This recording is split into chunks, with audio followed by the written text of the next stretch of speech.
दोस्तों नमस्कार, जय देवभूमि, जय उत्तराखंड। दोस्तों जय पहाड़, जय पहाड़ी। दोस्तों आज मैं आप सभी से कुछ बातें साझा करना चाह रहा हूँ।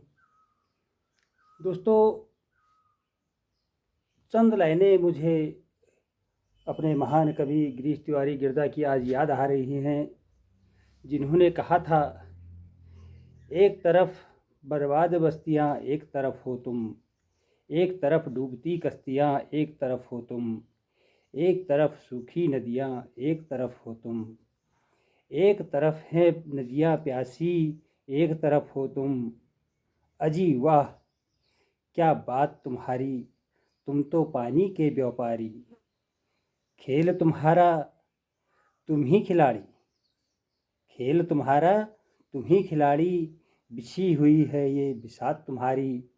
साथियों, यह बातें आज इसलिए याद आ रही हैं क्योंकि उत्तराखंड 25 वर्ष हो चुके हैं। 25 वर्ष का उत्तराखंड हो चुका है। 26वें वर्ष में कुछ ही महीनों में प्रवेश कर जाएगा, 26वें साल में। अब यह चंद लाइनें मैंने इसलिए कही क्योंकि देखो, पूरा पहाड़ तो बिक चुका है पहाड़ी भूमाफियाओं, खनन माफियाओं की वजह से, जिनको इन्होंने बाहर से ला के यहाँ बैठा दिया है। पूरा उत्तराखंड की नदियाँ, पूरे पहाड़ बिक चुके हैं। और आज के परिप्रेक्ष्य में जो है, उत्तराखंड के जो परिप्रेक्ष्य में अगर देखा जाए तो उत्तराखंड में इन लोगों ने जो हमारी पंचायती राज व्यवस्थाएं होती हैं, उसमें नगर पंचायत और नगर निगम के भी जो चुनाव हुए थे, उसमें आपने ऋषिकेश का मामला देखा होगा, जिसमें बिहार से आके एक शंभू पासवान नाम के जो व्यक्ति होते हैं, उनको यहाँ पर चुनाव लड़ाने का कार्य किया गया।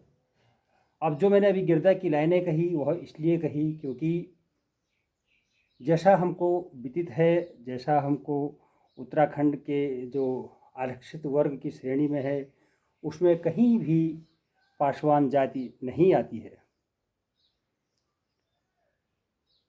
पासवान जाति नहीं आती है तो क्या उत्तराखंड के अंदर हमारे पास आरक्षित वर्ग के लोग नहीं हैं? अब इसमें एक बात मैं यह जरूर कहना चाहूँगा कि उत्तराखंड के अंदर आरक्षित वर्ग का जो यहाँ पर आरक्षित वर्ग के लोगों के लिए चुनाव लड़ने का एक सुनहरा मौका होता है, जिसमें वो लोग अपनी भागीदारी करते हैं और जो उत्तराखंड के मूल निवासी होते हैं। लेकिन साथियों, यहाँ पर गौर करने की बात यह है कि उत्तराखंड में, बिहार में 1983 के अंदर 8वीं का पेपर देने वाले, 8वीं पास करने वाले 83 में, 84 में उत्तराखंड में आने वाले टिहरी में, और तुरंत उसके बाद वह विस्थापितों की श्रेणी में आते हैं। विस्थापितों की श्रेणी में आने के बाद आज वर्तमान में ऋषिकेश के मेयर पद पर काबिज हो चुके हैं। मेयर पद पर काबिज होना, क्या वह इस बात को इंगित नहीं करता है क्या वह यहाँ के मूल निवासी हैं? और अगर वह टिहरी के विस्थापित हैं तो उनके पास ऐसे साक्ष्य क्यों नहीं हैं कि जो उनको यहाँ का मूल निवासी घोषित कर सके? कहीं पर भी उनके जो अभी तक के डॉक्यूमेंट हैं, जो कागजात हैं, उसमें न उनकी खसरा खतौनी, किस गांव से वो हैं, ऐसा इंगित क्यों नहीं है? गिरदा ने कहा था कि बर्बाद बस्तियां, बर्बाद कश्तियां, प्यासी नदियां, इनकी बात कही थी। तुम ही खिलाड़ी इसीलिए कहा था क्योंकि आज जो सत्ता में बैठे लोग हैं वह स्वयं खेल खेल रहे हैं, क्योंकि वह खिलाड़ी हैं, वह बिसात बिसा रहे हैं। और इससे यह सिद्ध होता है कि हमारी जो सरकारें हैं वो कहीं ना कहीं हमारे अपने लोगों के अधिकारों का हनन करती हुई नजर आ रही हैं। इससे भविष्य में भी ऐसी बातें लगती हैं कि आने वाले भविष्य में कोई भी व्यक्ति अनेक प्रदेशों से यहाँ पर आके चुनाव लड़ सकता है। तो इस प्रकार से हम लोगों का क्या अस्तित्व है? क्या हमारा अस्तित्व इसी प्रकार से बचेगा? क्या हमारे हकों पर यहाँ पर कैंची नहीं चलाई गई है? क्या हमारे आरक्षित वर्ग के लोगों के साथ यह कुठाराघात नहीं किया गया है? मैं यही कहना चाहूँगा कि किस आधार पर उनको क्लीन चिट दी गई है, क्योंकि हमारी सरकारों ने उनको क्लीन चिट तो दिया है, लेकिन बातें अपनी जगह हैं। किस आखिर आधार क्या, किस आधार पर उनको सरकार यह स्पष्ट करे क्या वह यहाँ के मूल निवासी थे? अगर 83 में वह बिहार से पढ़ के आते हैं, 84 में वह उत्तराखंड आते हैं, टिहरी आते हैं, उसके बाद 85 में वो विस्थापित होते हैं, तो उनके साक्ष्य आज तक मौजूद क्यों नहीं हैं? क्या बिना साक्ष्य के आधार पर उनको यहाँ पर चुनाव लड़ने का अधिकार है? क्या आप यहाँ से जाकर बिहार या अन्य प्रदेशों में अगर आज की डेट में आप जाते हैं, बिना वहाँ के डॉक्यूमेंट के आधार पर क्या आप वहाँ चुनाव लड़ सकते हैं? यह कहीं भी नहीं है, क्योंकि मुन्ना सिंह चौहान जी जो विधायक हैं विकासनगर से, उनके द्वारा जब मामला विधानसभा में उठाया गया था तो उन्होंने स्पष्ट किया था कि ऐसी जातियाँ उत्तराखंड के अंदर नहीं हैं, ऐसी अनुसूचित जातियाँ उत्तराखंड के अंदर नहीं हैं। उसके बावजूद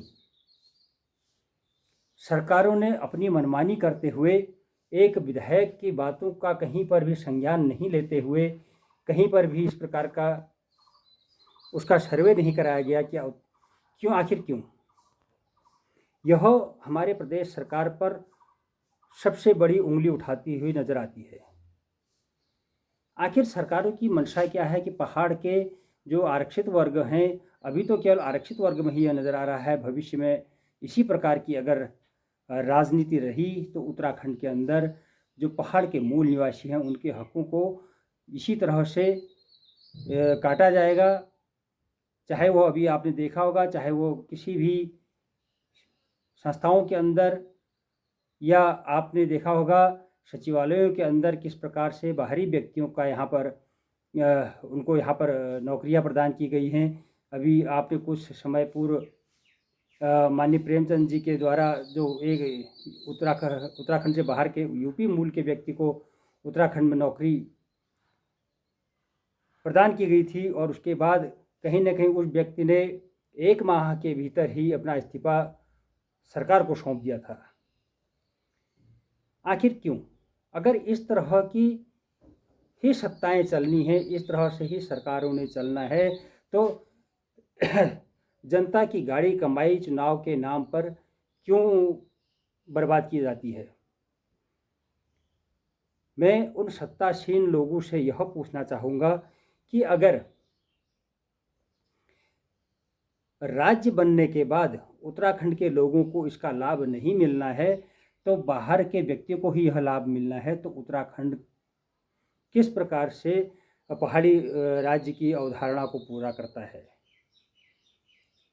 साथियों, मैं आप सभी से केवल यह कहने के लिए यहाँ पर आया हूँ कि अपने हकों के लिए हमको जागना होगा, हमको सरकारों के साथ लड़ना होगा, सत्ताओं के साथ लड़ना होगा, क्योंकि आज भी अगर हम नहीं जागे तो इसी प्रकार से आज एक पासवान आया है, कल को कई पासवान उत्तराखंड के अंदर आएंगे और वह हमारे नीति नियंता बनेंगे। क्या हम लोगों को यह अधिकार नहीं है कि हम या हमारे आरक्षित वर्ग या अन्य वर्ग के लोग उत्तराखंड की जो हमारी प्रणालियां हैं, चाहे वो नगर पंचायतें हो, नगर निगम हो, नगर पालिकाएँ हों, विधानसभा हो, चाहे ग्राम पंचायत स्तर पर हो, क्या उनको उनका मौलिक अधिकार नहीं मिलना चाहिए? उनको मौलिक अधिकारों से आखिर वंचित क्यों किया गया है? मैं यह जानने के लिए आप सभी के सम्मुख आया हूँ। मैं सभी अपने साथियों से निवेदन करना चाहूँगा कि कृपया आप हमारा भी इसमें मार्गदर्शन करें, और भविष्य में इस प्रकार से सत्ताएं अपनी मनमर्जी ना कर सकें, इनके लिए क्या कदम उठाए जा सकते हैं, किस प्रकार से अपने हकों के लिए हम लोग एकजुट हों, इनका प्रयास करना चाहिए। साथियों, बहुत ही दुर्भाग्यपूर्ण बात है कि एक पासवान 83 में यहाँ आते हैं और आज हमारे ऋषिकेश से मेयर पद पर काबिज होते हैं। हालांकि लगता यह है कि हमारे उत्तराखंड के जो हितों के लिए लड़ रहे हैं वो लोग इस मामले को आगे लेकर ज़रूर जाएंगे, क्योंकि यह हमारी जो अपनी हकों की लड़ाई है उसको सुरक्षित करना हम सभी का कार्य है। दोस्तों, इसी के साथ जय हिंद, जय भारत, जय उत्तराखंड, जय पहाड़, जय पहाड़ी। दोस्तों नमस्कार।